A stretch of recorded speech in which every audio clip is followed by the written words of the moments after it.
Welcome back dito sa channel natin. Muli tayong nagbabalik dito sa Quezon City.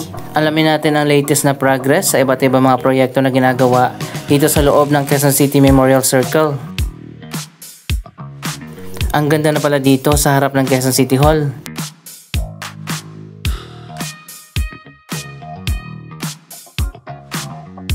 Ito na yung bagong pedestrian walkway at bike lane. May mga bagong pailaw na din.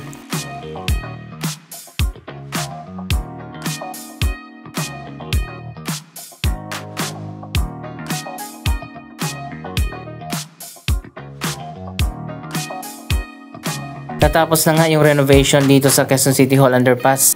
Ito na yung bagong canopy. Napakaganda na. Sa ngayon malapit na rin matapos ang Philcoa Underpass renovation. Ganito din ang design ng canopy doon.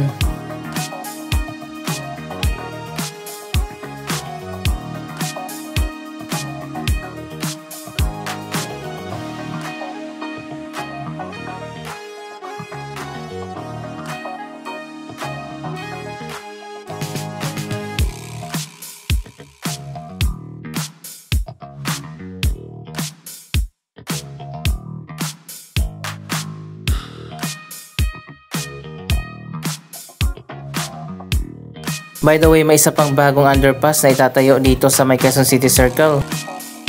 Ang North Avenue Underpass na i-connect sa MRT-7 Quezon City Circle Station. Ang bagong underpass ay pinatayo ng MRT-7.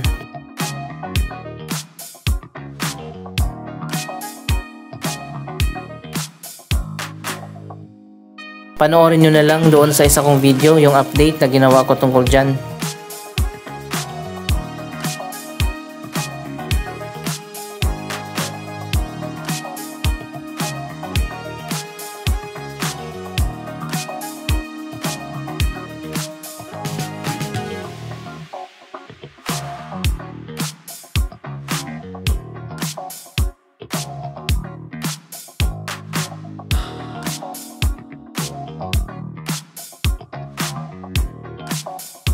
So ayun guys, diretso na tayo dito sa may bandang Philcoa para magbigay ng latest update.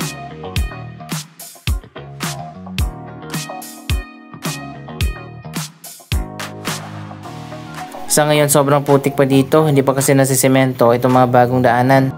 Napakaraming project ang ginagawa dito sa ngayon, katulad ng mga bagong sports facilities. Wow, eto na pala yung skate park. Ayan, medyo malawak din pala yung bagong skate park.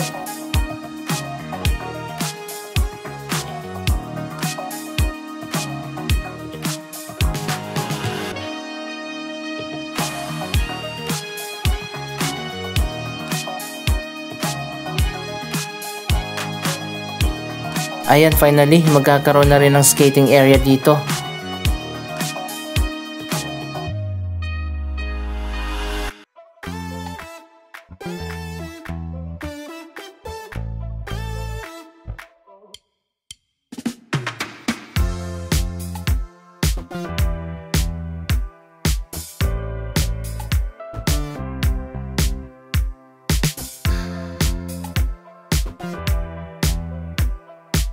Kung napanood nyo yung mga previous update natin, napakarami mga projects ang kinatayo dito sa loob ng Quezon City Memorial Circle. Isa na dyan ang bagong futsal court na ngayon ay tinatayo na, ayan dyan sa likod. Magkakaroon pa dito ng basketball court, volleyball court, badminton court at marami pang iba. Isa pang bagong project dito na nasimulan na ang bagong open field.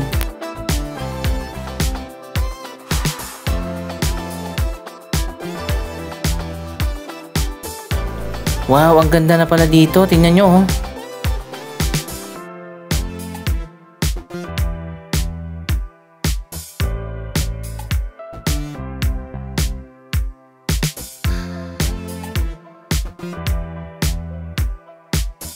At mukhang ito na yung bagong Employees Hall and Administrative Building. Malapit lang ito sa MRT-7 station na nandyan sa unahan.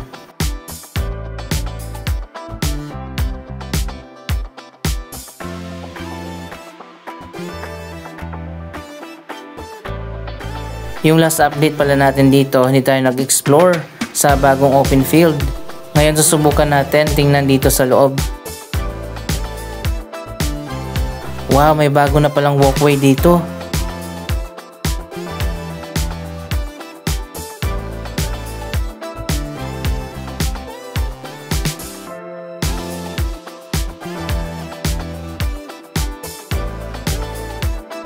Tingnan nyo guys, ang ganda na pala dito.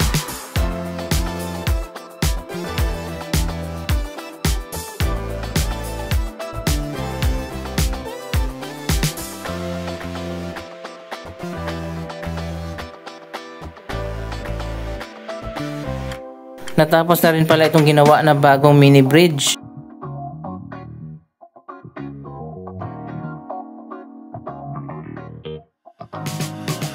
Magkakaroon pa dito ng water retention area at artificial pond.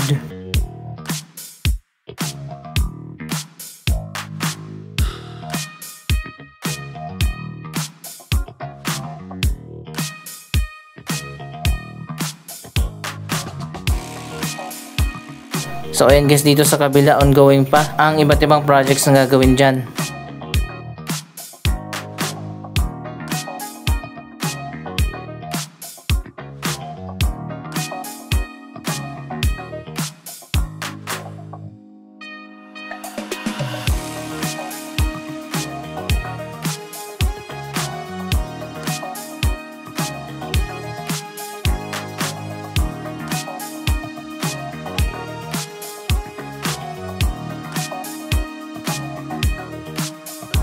Pero tingnan nyo naman, ang ganda na, hindi pa nga tapos.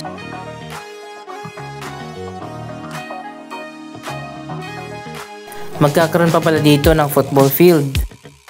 May e-tricycle terminal, mga botanical kiosk, viewing corridor, step lawn, at marami pang iba.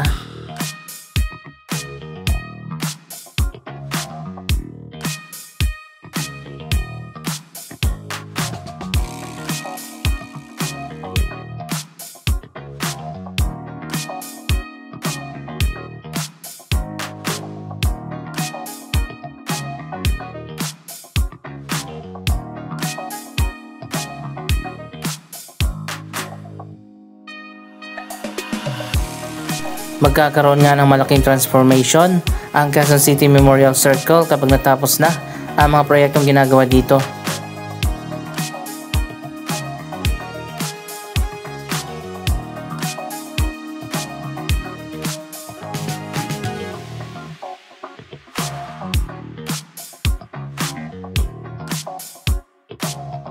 Napakalawak ng buong park na to, kaya matagal pa bago matapos ang mga proyektong ginagawa.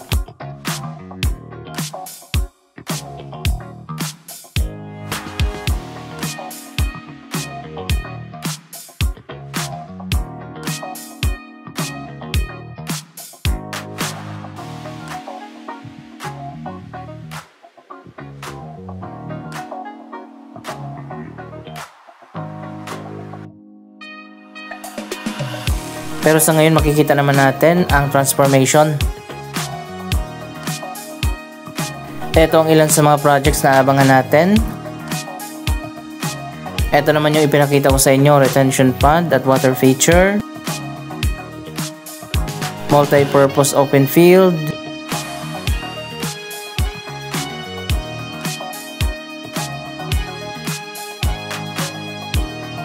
at ang bagong skate park.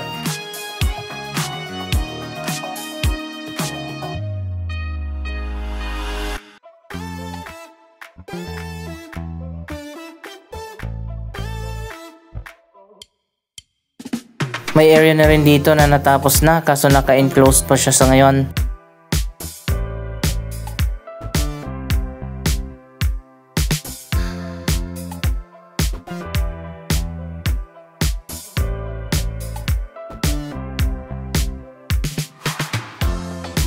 Ayan, may mga bagong walkway na rin dito. Ang area na to ay nasa tapat, malapit na sa Visayas Avenue. Para lang may idea kayo kung nasaan banda ang ginagawang renovation. Yung open field naman na pinakita natin kanina, yon ang malapit sa tapat ng North Avenue.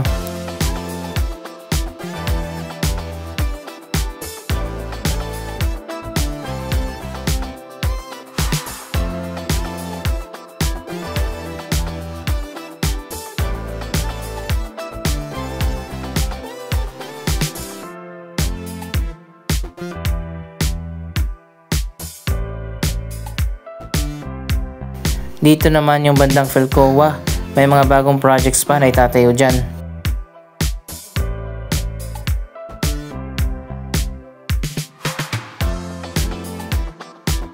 Isa pang pagbabago na makikita natin dito sa loob ng park, ang mga bagong walking at cycling path.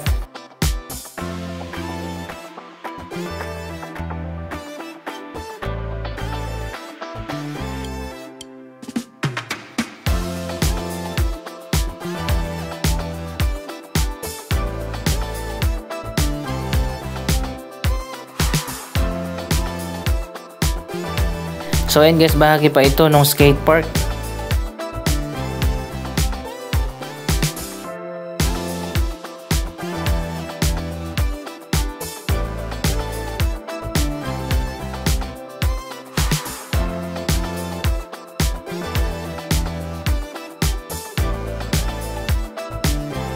Ito naman yung natapos na walkway na semento na to at asfalto na.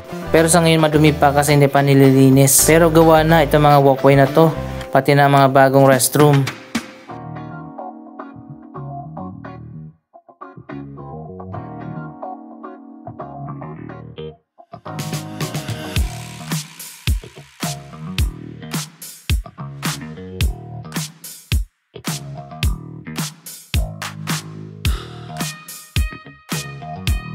Magkakatabi lang pala yung mga bagong sports facilities dito. Ito naman yung isang bagong court. Parang multi-purpose court din ito. Pwedeng tennis court, volleyball court at badminton court.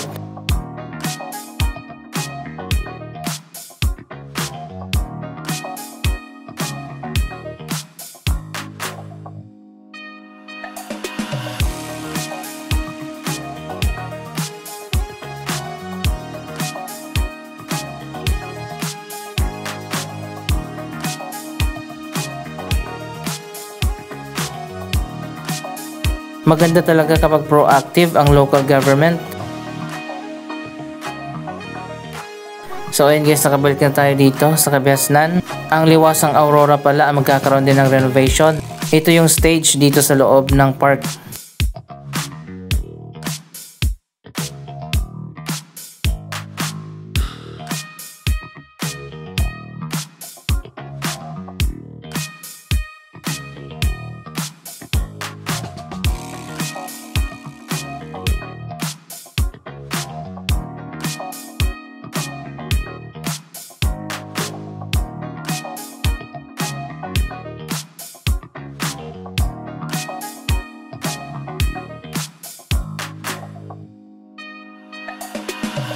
Tinanggal na nga yung fountain dito at ngayon ay maluwag na.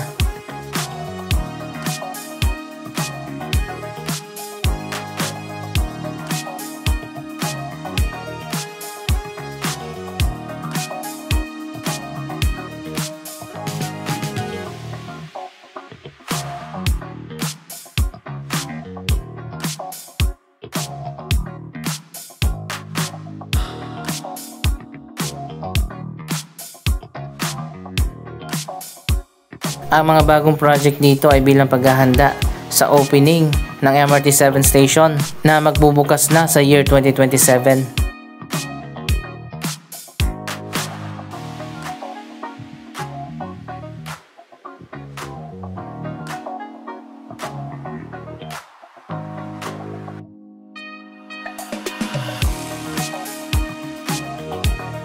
Ito na pala ang bagong slogan.